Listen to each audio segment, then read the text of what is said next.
सुरक्षा विभाग द्वारा त्योहारों को देखते हुए सुरक्षा की दृष्टि से लगातार कार्यवाही करते हुए खाद्य सामग्रियों के नमूने लिए जा रहे हैं। आज फिर विभाग के अधिकारियों ने दौलतगंज किराना बाजार में एक दुकान से जांच के दौरान रुद्राक्ष कंपनी का असली घी नकली होने की आशंका में जब्त किया है। यहां से 150 लीटर घी जब्त कर जांच के लिए लेबोरेटरी में भेजा है। खाद्य एवं सुरक्षा अधिकारी बसंत दत्त शर्मा ने बताया कि दुकान से 350 रुपए किलो में असली घी बेचा जा रहा था।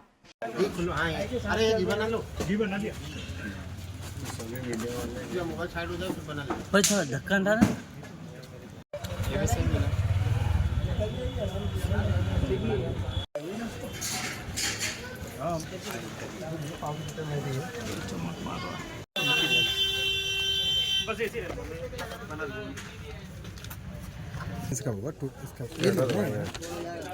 अरे ये 2 बॉक्स 15 लीटर के 2 बॉक्स यानी 30 लीटर आया कितने में 9160 रुपये तो आदत कर बिल्कुल जैसे कि जिला प्रशासन के निर्देश पर लगातार हम जो दल बना के जांच कर रहे हैं, तो इसी क्रम में आज हम फब्बारा चौक जांच करने के लिए आए थे और ये महावीर इंटरप्राइजेस पे जब हम जांच कर रहे थे तो ये रुद्राक्ष जो करके घी है ये हमने देखा और जब इसका हमने बिल निकलवाए, ये इंदौर से आया हुआ है एसटी ट्रेडर से, और तो देखा हमने कि इसके बिल हैं तो थोड़ा संदिग्ध लगे क्योंकि ये जो घी है वहाँ से वो 350 रुपये लीटर में आ रहा है और 350 रुपये लीटर में घी मतलब आज की डेट में संभव नहीं है। बाज़ार में 600 रुपये किलो 650 रुपये किलो घी मिल रहा है ना। तो संख्या के आधार पर हमने ये करीब 150 लीटर घी है, इसको जब्त कर दिया है और सैंपल ले लिए। पूर्व कांग्रेस पार्षद गुड्डू उर्फ कलीम की हत्या के घटनास्थल में प्रवेश करने वाले आरोपियों से सोने चांदी के जेवरात, नकदी, जिंदा कारतूस व सामान किया जब्त। आरोपियों से कुल 22 लाख से अधिक का माल बरामद किया। 11 अक्टूबर 24 को नीलगंगा थाना क्षेत्र के अंतर्गत वजीर पार्क कॉलोनी में पूर्व पार्षद गुड्डू उर्फ कलीम पिता वजीर खान 60 साल की उसके निवास पर सुबह करीब 4:30 बजे से 5 बजे के मध्य सिर में गोली मारकर सोते समय हत्या कर दी थी। घटनास्थल को पुलिस द्वारा सील किया गया। इसके बाद घटनास्थल का सामान अस्त व्यस्त एवं लाकर टूटे मिले। इस संबंध में घर वालों से पूछताछ की गई, जिस पर मृतक का भतीजा जमाई जम्मू उर्फ नसरुद्दीन शेख निवासी मऊपुरा शाजापुर एवं मृतक के भतीजे परवेश खान निवासी कोट मोहल्ला उज्जैन ने 3-4 दिन पूर्व खिड़की से घुसकर चोरी की थी। पुलिस ने दोनों से पूछताछ की, जिस पर जम्मू के सूटकेस में आरोपी आसिफ उर्फ मिंटू का लाइसेंस एवं अन्य दस्तावेज भी बरामद हुए। पूछताछ में कारतूस एवं अन्य सामान आरोपी जम्मू के घर शाजापुर में छिपाना बताया। पुलिस रिमांड के दौरान आरोपी जम्मू के घर से कुल 22,15,000 रुपए का मशरूका बरामद किया गया। फेमिना मिस इंडिया 2024 बनने के बाद निकिता पोरवाल ने महाकाल के दर्शन किए। निकिता रविवार दोपहर 12 बजे उज्जैन पहुंची।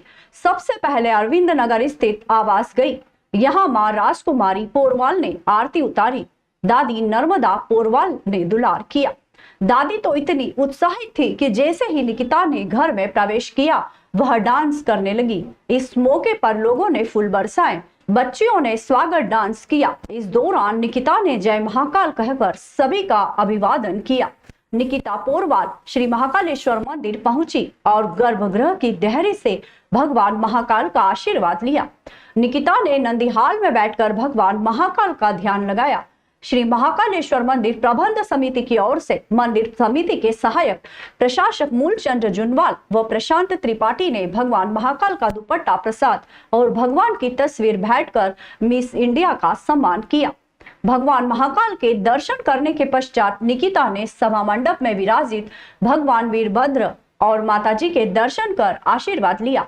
निकिता के स्वागत के लिए कॉलोनी के कोने से घर तक रेड कारपेट बिछाया गया। आतिशबाजी के साथ फूलों की वर्षा कर स्वागत किया गया। निकिता के इंतजार में घर के बाहर कॉलोनी और आसपास के लोगों की सुबह से ही भीड़ जुटने लगी थी। इस मौके पर कॉलोनी के बच्चे और महिलाओं ने नृत्य भी किया। मुझसे अक्सर ये पूछा जाता था फेमिना मिस इंडिया की जर्नी में कि कैसा लगता है एक छोटे शहर से आके फेमिना मिस इंडिया के मंच तक? तो मेरा हमेशा यही एक सवाल होता था, एक जवाब होता था उनके सवाल का कि जिस शहर में बाबा महाकालेश्वर बैठे हैं वो शहर छोटा कैसे हो सकता है? और भले ही हम फिर भी छोटे शहर के हैं लेकिन हमारी हिम्मत बहुत बड़ी है। तो उसी के साथ जय जय श्री महाकाल। जय जय श्री महाकाल। जो आज उज्जैन की बेटी जिन्होंने हमारे उज्जैन को गौरवान्वित किया है, ऐसी लाडली जो आज उज्जैन से मिलने आई है, हम उनको उज्जवल भविष्य की कामना करते हैं, ढेरों ढेरों शुभकामनाएं देते हैं। तुम चलो स्वप्न सीढ़ियां बने, शिव का कैलाश तुम्हारा हो। जिन्होंने विश्व पटल पर उज्जैन को बड़ा स्थान दिलाया है, बहुत बहुत धन्यवाद Nikita ji. May God bless you, may long live you. ढेरों शुभकामनाएं। और आपके आंसर जो कि बड़ा खूबसूरत आंसर उन्होंने दिया था, ऐसे भव्य प्रतियोगिता में देश हित के लिए।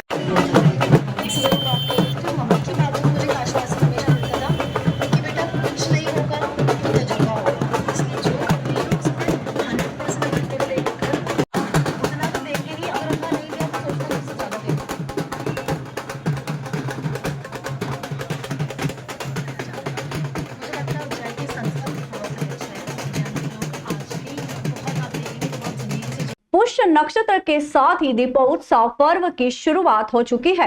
बाजारों में पर्व की रौनक दिखाई दे रही है। सजावटी सामान, रंगोली, इलेक्ट्रिक सीरीज, वंदनवार, दियो आदि की दुकानें बाजार में लगी है। लोग अपनी पसंद की सामग्री खरीद रहे हैं। पुष्य नक्षत्र के बाद से ही बाजार में लोगों ने दीपावली की खरीदी शुरू कर दी है। नए शहर फ्रीगंज और पुराने शहर में गोपाल मंदिर, दौलतगंज आदि क्षेत्रों में सड़क किनारे सैकड़ों दुकानें लगी हुई है, जहां पर लोग खरीदी के लिए पहुंच रहे हैं। बाजार सुबह से ही रात तक गुलजार रहता है। हमारी दुकान 12 वर्षों से लग रही है। हमारे पास लटकन है, झूमर है, तोरण है। जो समय के हिसाब से जो बदलाव हो रहा है, जब आदमी लक्ष्मी जी की पूजा करता है तो लक्ष्मी जी गेट से द्वारा आती है। वो गेट पे विभिन्न प्रकार के तोरण आते हैं, झूमर आते हैं। जैसे आप देख रहे हैं गणेश जी वाले तोरण है, लक्ष्मी जी वाले तोरण है, हाथी वाले, काफ़ी प्रकार के तोरण हमारे पास उपलब्ध है। इसी टाइप के लटकन साइड की आती है, वो भी हमारे पास काफ़ी प्रकार की उपलब्ध है। शुभ लाभ नई नई वेराइटी की, जो पहले आप चिपकाने वाला आता था, आजकल एंटीक आइटम्स में नई नई वेराइटी में शुभ लाभ आने लग गए हैं।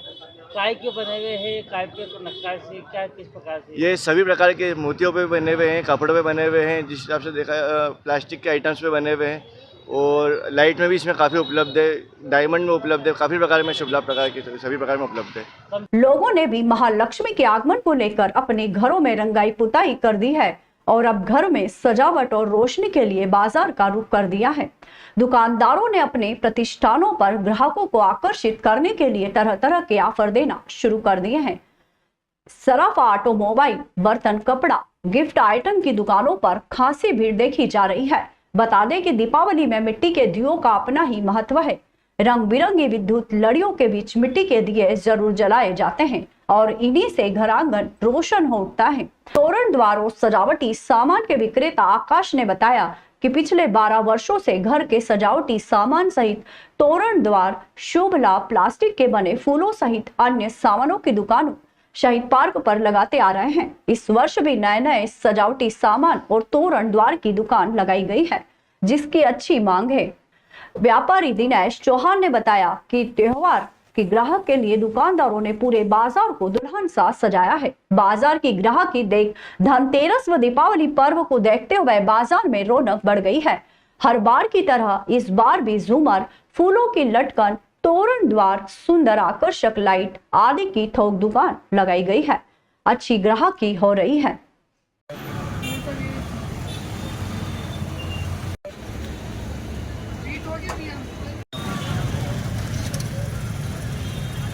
अपने आपको फैंसी तोरण मिल जाएंगे, दिवाली डेकोरेशन की लड़ियाँ मिल जाएगी, पानी वाले दीपक मिल जाएंगे और बहुत सारी डिज़ाइन की लड़ियाँ मिल जाएगी आपको। और अपना होलसेल का भी काम है और ये अपनी दुकान 5 साल से ज़्यादा समय से है। तो किस प्रकार के तोरण है इसमें, कौन कौन से, कैसे क्या कौन सा? अपने पास बहुत सारी वैरायटी के तोरण हैं, जैसे मोती वाले तोरण है, फूल वाले तोरण है, गेंदा लड़ी वाले तोरण है, बहुत सारी वैरायटी के तोरण है अपने पास। कलकत्ता की जरदोसी में तोरण है, बहुत सारी वैरायटी के तोरण है अपने पास। जो लटकन वगैरह भी आज दरवाजे पर लगाई जाती है, तो कैसे लोग बाग किस प्रकार पसंद कर रहे हैं, कैसा लग? हाँ भैया, आजकल बहुत सारी फूलों वाली की बहुत डिमांड है बाज़ार में, और बहुत अच्छी अच्छी लड़ियाँ आ रही है आजकल। कम से कम कितने की, अधिकतम कितने की? कम से कम भैया 10 रुपये से स्टार्ट है और 800 रुपये दर्जन तक का आइटम है अपने पास। अजाक्स संभाग ने अपनी 13 मांगों को लेकर फ्रीगंज स्थित बाबा साहब की प्रतिमा पर प्रदर्शन कर वाहन रैली निकाली गई। रैली शुरू होने से पहले भीमराव अंबेडकर बाबा साहब की तस्वीर पर अजाक्स संभाग के पदाधिकारी एवं कार्यकर्ताओं द्वारा माल्यार्पण किया। संभागीय अध्यक्ष जगन्नाथ बागड़ी ने जानकारी देते हुए बताया कि फ्रीगंज टावर से वाहन रैली शुरू हुई, जो प्रमुख मार्गों से होती हुई कोठी पैलेस कलेक्टर कार्यालय पर समाप्त हुई। वाहन रैली में अजाक्स संभाग के सभी कार्यकर्ता हाथों में बाबा साहब की तख्ती लेकर संविधान बचाओ देश बचाओ के नारे लगाते हुए चल रहे थे। मध्य प्रदेश अनुसूचित जाति जनजाति अधिकारी एवं कर्मचारी संघ अजाक्स संभाग उज्जैन द्वारा 13 सूत्रीय मांगों को लेकर राष्ट्रपति, प्रधानमंत्री एवं मुख्यमंत्री के नाम कलेक्टर को ज्ञापन दिया गया। इस दौरान उज्जैन सहित देवास, आगर, शाजापुर, रतलाम, मंदसौर, नीमच के पदाधिकारी एवं कार्यकर्ता बड़ी संख्या में उपस्थित थे। संभागीय अध्यक्ष ने कहा कि ज्ञापन में प्रमुख रूप से हमारी ये मांगे हैं कि पदोन्नति में आरक्षण के लिए Manoj गोरकेले special counselling of Madhya Pradesh द्वारा तैयार पदोन्नति नियम को शीघ्र लागू किया जाए। मध्य प्रदेश की वर्तमान स्थिति में 1 लाख के लगभग 1 लाख से अधिक पदों की समय सीमा में आवेदन पत्र आमंत्रित कर वॉक इन इंटरव्यू के माध्यम से पूर्ति की जावे। मध्य प्रदेश न्यायिक सेवाओं में सिविल जजों की भर्ती में अनुसूचित जाति जनजाति व अन्य पिछड़ा वर्ग के लिए निर्धारित आरक्षण के लिए पूर्व की भांति न्यायिक सेवा सिविल जजों की भर्तियां मध्य प्रदेश लोक सेवा आयोग के माध्यम से की जाए एवं न्यायिक सेवा में साक्षात्कार प्रक्रिया को समाप्त किया जाए, अथवा यदि संभव न हो तो साक्षात्कार के अधिकतम 10% अंक निर्धारित किए जाकर प्रक्रिया को पारदर्शी बनाया जाए तथा साक्षात्कार में न्यूनतम अंक प्राप्त करने की शर्त खत्म की जावे। उच्च पदों का प्रभार वरिष्ठता के आधार पर दिया जावे, जिसमें आरक्षण रोस्टर का पालन सुनिश्चित किया जावे। आउटसोर्सिंग प्रथा समाप्त कर नियमित नियुक्ति की जावे एवं विशेष परिस्थिति में लागू करना आवश्यक हो तो उसमें आरक्षण रोस्टर का पालन किया जावे तथा सभी मांगों पर ध्यान देकर जल्द से जल्द पूरी की जाए। मांगे नहीं मानी गई तो आने वाले दिनों में आंदोलन किया जाएगा। चरणों का एजाज का जो आंदोलन है तहसील स्तर से होते हुए जिला स्तर पर पहुंचा और जिला स्तर से संभाग स्तर पर और संभागीय स्तर पर प्रांतीय स्तर पर पहुंचने जा रहा है, जिसमें अतिशीघ्र जो है मध्य प्रदेश का जो महासम्मेलन एजाज का वो उज्जैन में होने जा रहा है और जिसमें माननीय मुख्यमंत्री जी को और हमारे प्रदेश के प्रांतीय अध्यक्ष महोदय को बुलाने की कोशिश की जा रही है ताकि जो एजाज की 16 सूत्री मांगे हैं 13 सूत्री मांगे उनका निराकरण हो सके।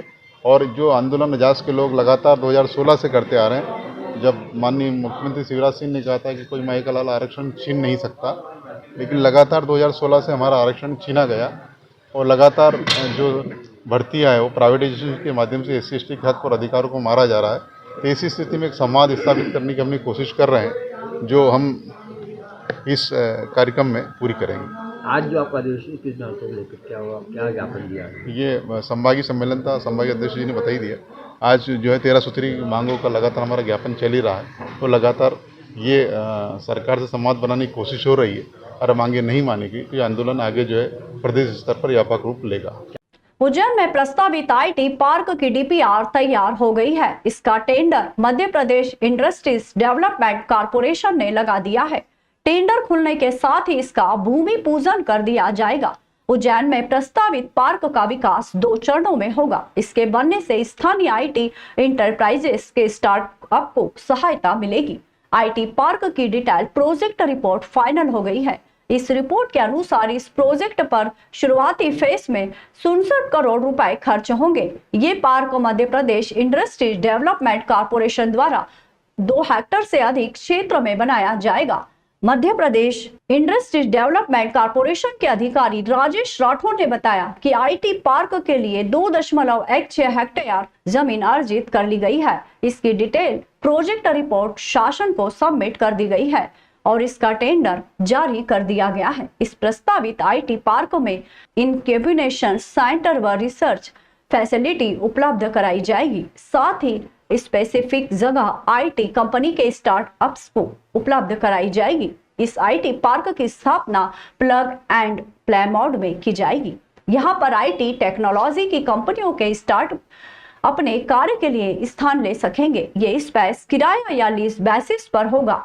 अलग तरह से डिजाइन किए गए इस पार्क में सभी तरह की सुविधा कंपनी को उपलब्ध कराई जाएगी। मध्य प्रदेश सरकार की इस मामले में प्राथमिकता है कि स्थानीय एंटरप्रेन्योर्स और युवाओं को इससे लाभ मिले। प्रस्तावित आईटी पार्क का संचालन स्टेट टेक्निकल एजुकेशन डिपार्टमेंट और MPIDC संयुक्त रूप से करेंगे। कि आईटी पार्क के लिए भी आप सब लोगों को अवगत होगा कि माननीय मुख्यमंत्री जी ने विशेष प्रयास करके उज्जैन में आईटी पार्क की जो सपना था वो सच हो गया है।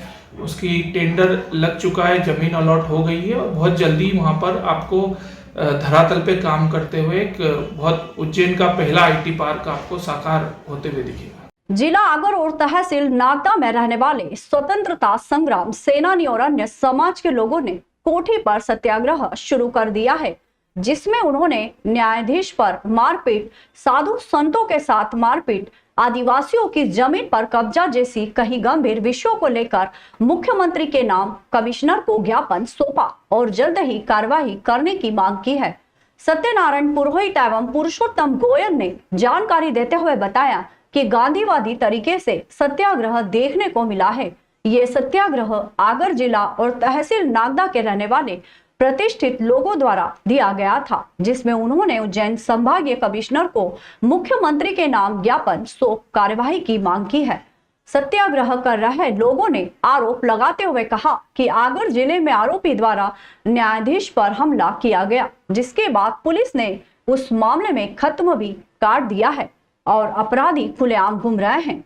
साथ ही उन्होंने नागदा तहसील में साधु संतों के साथ हुई मारपीट, आश्रम पर हुए हमले और आदिवासी लोगों की जमीन पर लगातार भाजपा नेताओं द्वारा किए जा रहे हैं कब्जे के विरोध में यह प्रदर्शन किया गया। सत्यनारायण पुरोहित ने आरोप लगाते हुए कहा है कि नेताओं द्वारा कई जमीन पर अवैध तरीके से कॉलोनियां काट दी गई है, जिस पर प्रशासन का कोई ध्यान नहीं है। अपराध करने के बाद आरोपी बेखौफ घूम रहे हैं, जिन्हें पुलिस और प्रशासन का पूरी तरह से संरक्षण मिल रहा है। नागदा में संतों पर हमला हुआ, भूमाफियाओं ने संत को मारा, एक संत के आश्रम पे जबरदस्ती जहाँ गौशाला भी है कब्जा करने का प्रयास। ये आदिवासियों की ज़मीन कौन सा गांव है? दुपड़ावदा खाचरो तहसील में 4 महीने पहले खड़ी फसल सोयाबीन की बर्बाद करके 200 साल से आदिवासियों का कब्जा है, खेती करते हैं। राष्ट्रपति हमारी इस समाज से है, हमारे राज्यपाल इस समाज से है।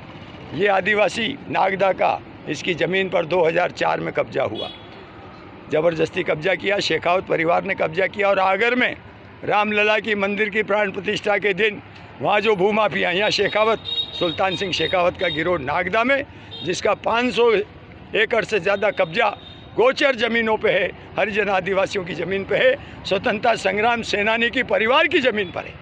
और उधर आगर में आगर छावनी की 1 अरब रुपए से ज़्यादा की ज़मीन, पुरुषोत्तम जी गोयल यहाँ खड़े हैं, आगर के समाज सेवी हैं, दादा रमेश जी परमार, ये सब लड़ाई लड़ रहे हैं। हमारे साथी शाहजहाँपुर में भी लड़ाई लड़ रहे हैं वकील साहब विवेक जी। इस लड़ाई में जज को मारा, रामलला की प्राण प्रतिष्ठा के दिन एडिशनल सेशन जज दुबे जी को मारा भूमाफिया के गिरोह के सरगना नितिन अटल ने, और सरकार ने फौजदारी केस वापस ले लिया, जज को झूठा साबित कर दिया। तो हम न्यायिक जांच की मांग, आगर के भूमि घोटालों की, नागदा खाचरो तहसील के भूमि घोटालों की न्यायिक जांच की घोषणा मध्य प्रदेश सरकार करे, हमारे मुख्यमंत्री करें, और 3 महीने के अंदर जितना भी अन्याय, जितना भी भूमाफियाओं का कब्जा और अवैध विक्रय हुए हैं उनको दंडित किया जाए, और जितने पीड़ित हैं इनको मुआवजा दिलवाया जाए। आगर में भी यही किया जाए, सामाजिक कार्यकर्ताओं का सम्मान करके अपराधियों को दंडित किया जाए। वहाँ भी न्यायिक कमेटी बने, यहाँ भी न्यायिक कमेटी बने। अपन कमिश्नर को दिया है और उसकी कापियाँ मुख्यमंत्री तक जाएगी। मध्य प्रदेश के सारे अधिकारियों को जाएगी। और अगर दिवाली के बाद हमको न्याय नहीं मिला तो छोटी दिवाली के पहले हम भोपाल में राजभवन पर सत्याग्रह करेंगे। और गवर्नर ने भी नहीं सुना तो राष्ट्रपति भवन के सामने दिल्ली में जहाँ भी बैठने का मिलेगा वहाँ तक लड़ाई चलेगी, इधर न्यायिक लड़ाई भी चलेगी। सामूहिक रूप से सत्याग्रह करते हुए नागदा तहसील और आगर जिले के लोगों द्वारा कोठी पर धरना प्रदर्शन करते हुए मुख्यमंत्री के नाम ज्ञापन सौंपा और कहा कि आने वाले समय में अगर उनकी मांगे नहीं मानी गई तो ऐसी स्थिति में वह भोपाल राजभवन के सामने आंदोलन करेंगे। अगर वहां पर भी बात नहीं मानी गई तो वह दिल्ली तक जाने की भी बात कर रहे हैं। 22 जनवरी के दिन जिस दिन रामलला की स्थापना हो रही थी, न्यायाधीश महोदय प्रदीप दुबे जी को आसनदीप पे जूते से प्रहार किया, उनके साथ मारापीटी की, उनके कान का पर्दा फाड़ दिया और आरोपी ने चीफ जस्टिस क्या फरारी के दौरान ऑनलाइन स्वीकार किया घटना हुई है। और इसके बाद पुलिस आगर ने आरोपी के पक्ष में खात्मा भेज के न्यायाधीश को झूठा बताते हुए 90 दिन में चालान पेश नहीं करके डिफ़ॉल्ट बेल के माध्यम से उसको जमानत दिलवा दी। ये शर्मनाक घटना हमारी आगर में हुई है कि न्यायाधीश की पिटाई होती है, कान का पर्दा फाड़ दिया जाता है और पंजीबद्ध आरोपी के द्वारा और पुलिस उस आरोपी के पक्ष में खात्मा न्यायालय में पेश कर देती है। पूरे क्षेत्र में आतंक का माहौल है, न्यायाधीश पिट रहे हैं, उनको न्याय नहीं मिल रहा है। ऐसी स्थिति में हम यहाँ धरना प्रदर्शन में आए हैं और ये बात कहने के लिए एक न्यायाधीश महोदय के खिलाफ जो झूठा खात्मा भेजा गया है उसकी जांच कराई जाए, आरोपियों को दंडित किया जाए और कानून व्यवस्था की स्थिति कायम रखी जाए। अगर न्यायाधीश पिटेंगे, गुंडे न्यायालय परिसर में आसनदी पे न्यायाधीश को जूते मार रहे हैं और पुलिस उनके लिए खात्मा भेज रही है गुंडों के पक्ष में और न्यायाधीश को झूठा बता रही है और अपराधी ऑनलाइन स्वीकार कर रहा है घटना हुई है और पुलिस कह रही कोई घटना नहीं हुई है। उसकी निंदा के लिए हम आपके चैनल के माध्यम से अपनी बात रखने के लिए आए। सब जेल महिदपुर में स्थानीय Ramakrishna hospital and trauma centre के डॉक्टर और पैरामेडिकल टीम ने स्वास्थ्य शिविर लगाकर 55 कैदियों का स्वास्थ्य परीक्षण किया, जिसमें blood pressure, blood, dengue, malaria की जांच कर कैदियों की दवाई वितरण की गई। जेल में 77 कैदियों में से 55 कैदियों का स्वास्थ्य परीक्षण कर उपचार किया गया।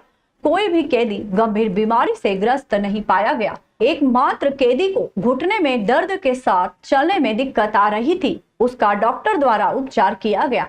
डॉक्टरों ने सर्वप्रथम माता सरस्वती जी की छाया प्रति पर दीप प्रज्वलित कर और पुष्पमाला पहनाकर शिविर का शुभारंभ किया।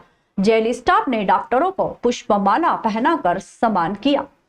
डॉक्टरों ने कैदियों को बीमारी और तनाव से बचने के उपाय बताए। जेल अधीक्षक मनोहर बारेकर ने बताया कि कैदी भी हमारे समाज का अभिन्न अंग है। ये भी वो इंसान है कि कहीं न कहीं जाने अनजाने में इनसे अपराध हुआ है। अपराध सजा पूरी कर फिर समाज का अंग बनेंगे। इन्हें भी अच्छे स्वास्थ्य की आवश्यकता है।